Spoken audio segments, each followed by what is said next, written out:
today is Sunday. And ngayon, nag-decide kami magla-lunch sa labas. Since matagal na ako nagki-crave dun sa buffet na yon. Ngayon, nagkaroon kami ng chance dahil parehas kaming off ni Dada ngayong Sunday. So kasi yung buffet, yung Filipino restaurant na yon is every Sunday lang ang buffet niya. Hindi ko lang alam bakit every Sunday lang kanilang buffet. Pero every day naman nag-ooperate yung kanilang restaurant. Every Sunday lang talaga sila may pa-buffet. So ngayon, dun kami magla-lunch. Titignan namin kung ano ang kanilang mga menu today. Kasi hindi palagi same ang menu eh. Paiba-iba yung kanilang menu. So, samahan niyo kami. Oh yan, favorite. Bukurin agad. Yung una talaga ko yung...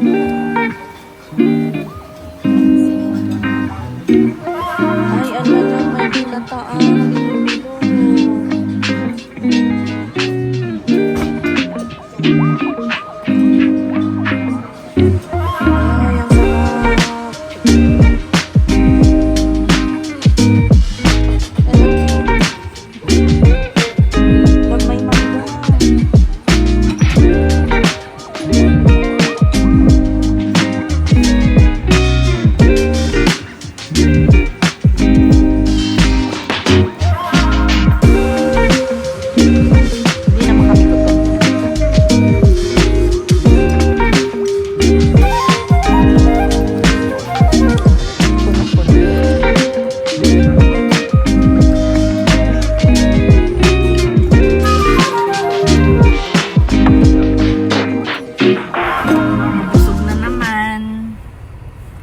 Busog, inaantok na rin ako. Pag uwi namin ng bahay, inom lang kami ng pang detox namin ni Dada dahil masyado kami maraming nakain na makolesterol, lalong lalo na to yung balat ng manok tinira. Ang daming kinain ng balat ng manok kaya kailangan namin mag-detox pag uwi ng bahay. Tapos dumaan lang kami sa Filipino store. Nakalimutan ko, naggagawa nga pala ako ng content ko. Hindi ko na i-video. Pero, ayan, namili lang kami ng Ayan, namili lang ako ng San Marino kasi ito ginagawa kong salad yan. Tapos, munggo.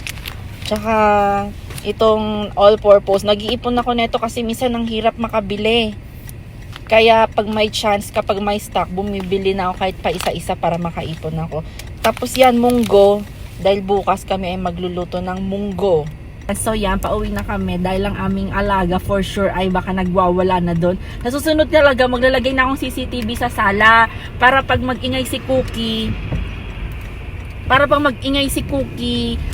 magsasalita lang kami sa CCTV, sasawayin siya. Kasi pag nag-iisa siya sa bahay, talagang namang nag-iingay siya. Tahol ng tahol kahit wala namang tinatahulan. So, ayun nga pala yung mga menu kanina na video ko. O, diba? Ang dami nilang mga menu.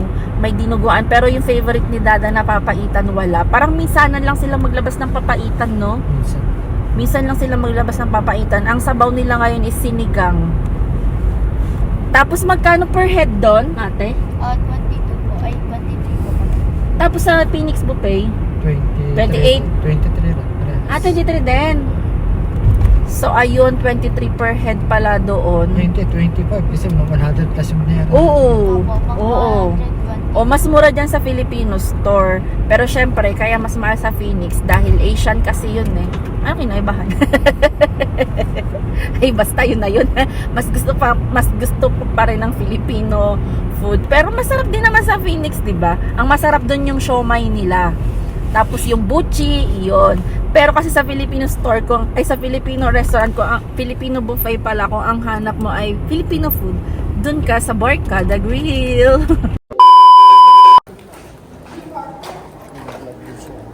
Saan?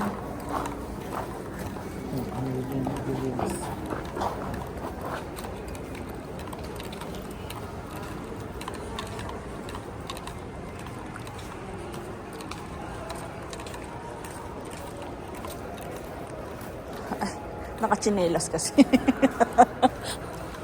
Nakachinelas kasi.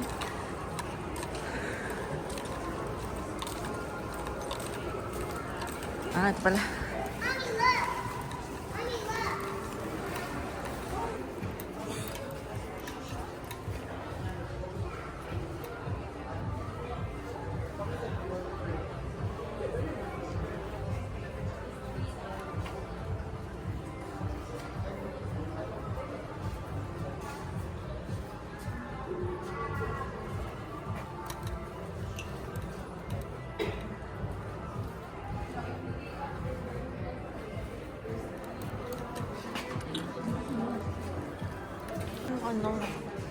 Moto G.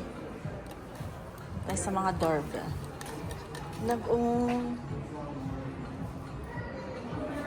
Watch ko. Alam. Ito yung Galaxy Watch 7. Oh. Pero walang price. Ito ba yung cellphone mo, Lab? S24? S24 ba yan sa'yo? Hi guys. Dito kami ni Dada ngayon sa Rogers. Dito kami nagpagkabit ng internet namin. Kaya kung mapapasin nyo, maraming mga telepono dito kasi tindahan nito ng telepono. Tapos, ang sadya namin dito ay regarding lang sa internet namin. Tapos, ang galing, meron sila ditong doorbell. CCTV pa yung isa dun lang. Yan.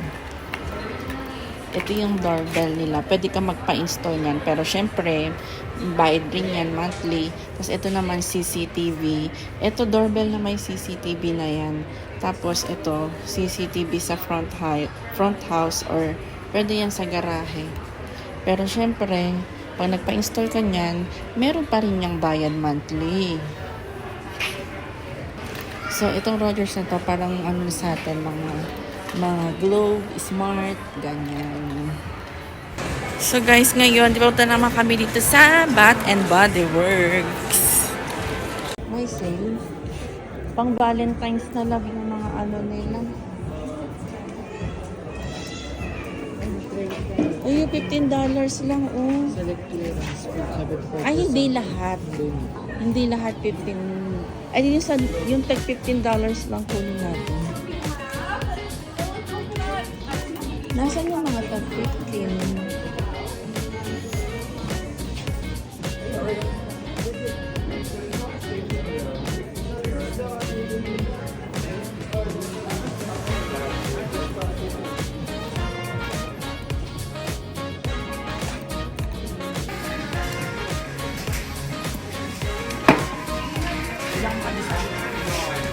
Huwag na itong champagne toast. Huwag na lang itong champagne toast.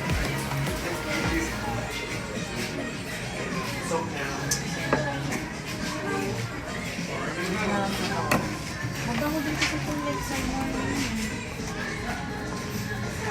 Parang mabango din ito eh. Ito na lang Lakeside Morning tsaka ano itong dragon fruit. Ang tamis ng kamon. Pero mas okay.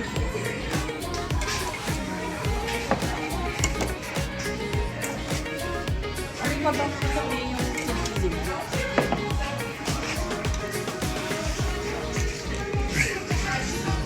Mabango din itong midnight blue.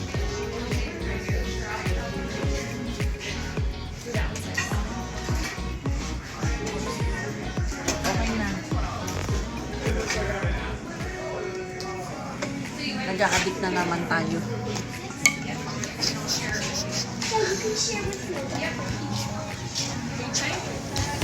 Bayad ka na.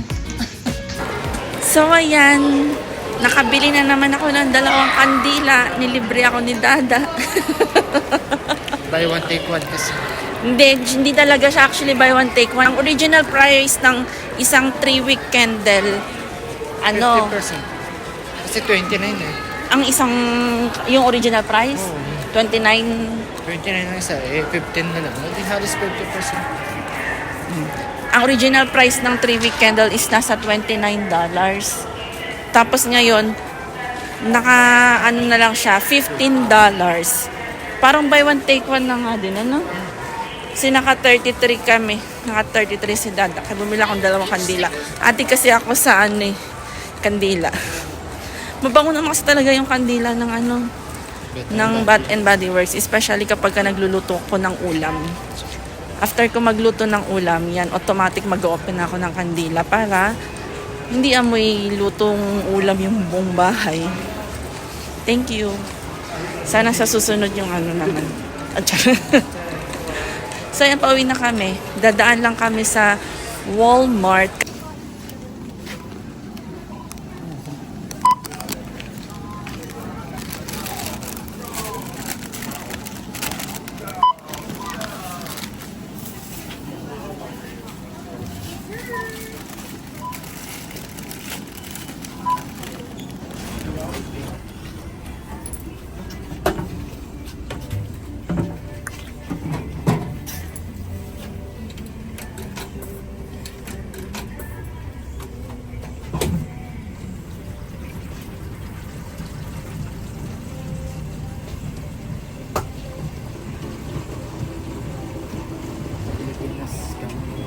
ayan, nag-iigib lang kami ng inumin.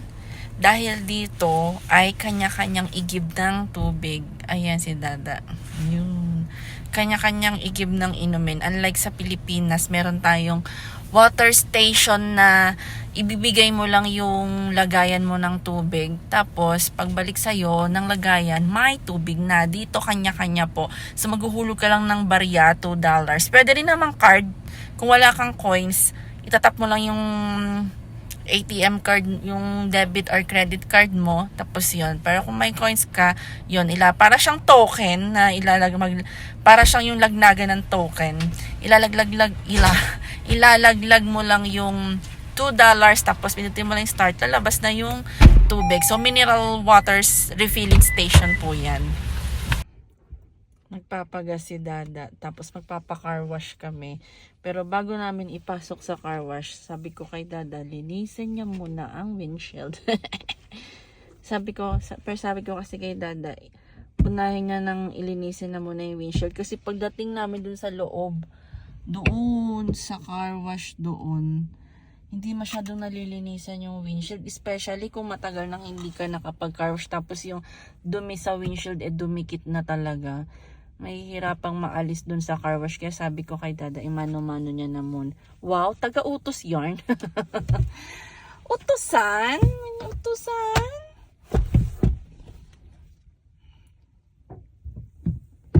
After namin magpagas, diretso kami sa car wash. Kasi pag nagpagas ka rito sa Co-op, merong less $2 kapag ka nagpa-car wash ka na rin dito sa kanila.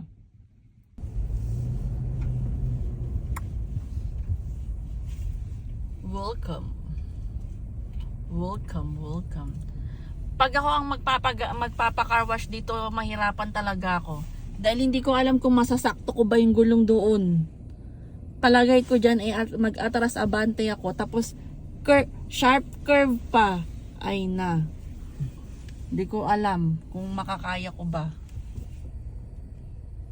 Sharp curve pa. Tapos pagkatapos mo sa sharp curve, yan, kailangan isakto mo yung gulong. Kailangan isakto mo yung gulong dun sa may rail. Rail nga ba tawag May dun? bintana naman eh. Anong may bintana? Hindi taw naman kung sasakto ka. Kahit na hindi ko nga matansya. Kagaya nung nakita ko sa Facebook. Ano ba yung nangyari sa kanya? Hindi sumakto sa akin. Hindi sumakto. Tapos ano nangyari? Nahirapan na siyang Makaalis? Oo, mataas eh. BFF na. So, ganyan yan yung gulong mo hahatakin. Kaya pag ikaw ay hindi nakasakto doon, good luck. Mag-atras abante talaga ako.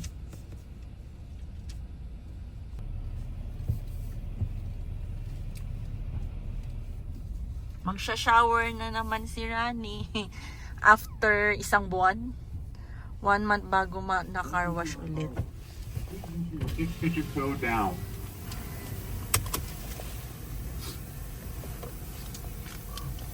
One, 4, 3, 4, 4. Charing. Your code has been accepted. Thank you. Yun, ganyan yung nangyayari sa likod pala.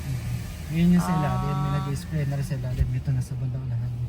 Sa ilalim may nag-i-spray na rin. Ito nasa pinakaunahan na yan. Ah, yan. Ganyan Kaya pala. maganda magpalinis dito kasi nag-spray sa ilalim. Eh, bakit sa iba? Yung sa mint? Wala. Walang ganon? Wala. Meron sa ilalim, di na mo lang nakita. Ayan na. Pinakubukas yung bintana mo. Ay, buksan ko nga yung bintana ko.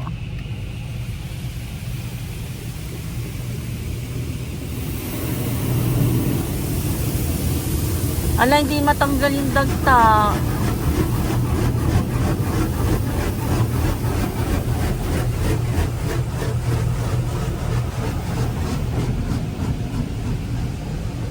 Ala, hindi natanggal yung dagta.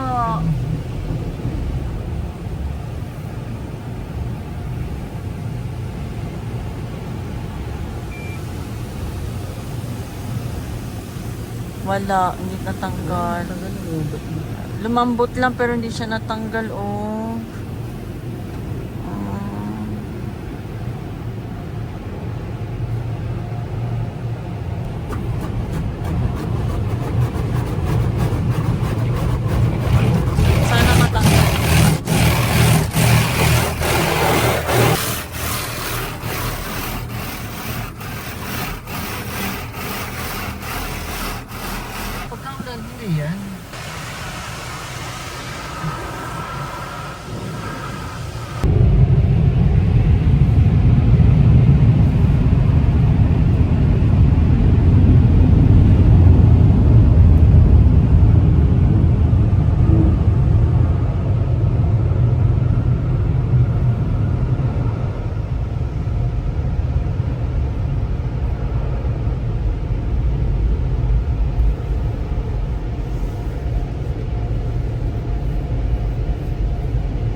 Car wash check. Oh, okay na ulit si Rani. Si Snowy naman. Two-tone talaga yung si Snowy eh. White and gray. Saka naman ulit ikaw, Snowy ha. Si Rani muna. Okay naman. At least hindi na siya maalikabok. Hindi na siya kulay puti. Kulay black na ulit siya. Black na ulit. Good evening. Evening guys. So merong forecast. Kagabi pa yun yung forecast na magkakaroon ng planetary alignment. So kagabi nagtingin kami sa langit. Nakita namin meron talagang akala mo stars. Parang stars lang siya dito dahil sobrang layo ng mga planet na yon. Kaya pag nandito ka na, parang stars mo na lang siya makikita. Pero yun yung planet kasi mas matingkad siya kaysa sa mga stars. Mas matingkad yung ilaw niya compare sa stars. So, ang magiging visible lang daw is yung Mars, Saturn, Venus, Jupiter, tapos ano pa ba yun? Pero yung Uranus, Mercury, hindi siya makikita ng naked eye, kailangan ng telescope. So, ipapakita ko sa inyo yung aking nakikita. Di ko sure kung natatanaw, pero kung matatanaw nyo, yan. Yun. Alisin yung kamay ko. Ayan, yung tuldok na yan. Yan, yung pinakamatingkad. May mga stars. Pero, ba't hindi kita sa video? Ayan no, kitang-kita siya, no? Kitang-kita yung ano niya. Pero, ba't hindi kita sa video yung... Ayun, may mapula-pula. Ano na nga ba yung pag mapula-pula? Yung Mars. Yung Mars, yung ma-red-red. Ayun, ayun pa. Ayun, yun. Kung makikita nyo. Isang maliwanag, dito sa kabila, hindi makikita may tulog. Yun. Mas matingkad siya kasi may mga stars siya nakatabi eh. Yung mga stars hindi nakikita. Dito sa video, hindi nakikita. So, ayang matingkad na yan. Yung matingkad na yan, siya lang yung kitang-kita dito sa video. So, isa yan sa mga planet. Tsaka yung ito. Yan. Yun. Yan. May mga stars eh, pero sila nga lang yung mas matingkad. So, ibig sabihin yan, yun daw yung planet. Merong mas maliit doon. Ayun, ay, ang dilim kasi eh. Pipicturean ko na lang. Mas maliwanag kasi pag picture eh, ba't sa video ang dilim?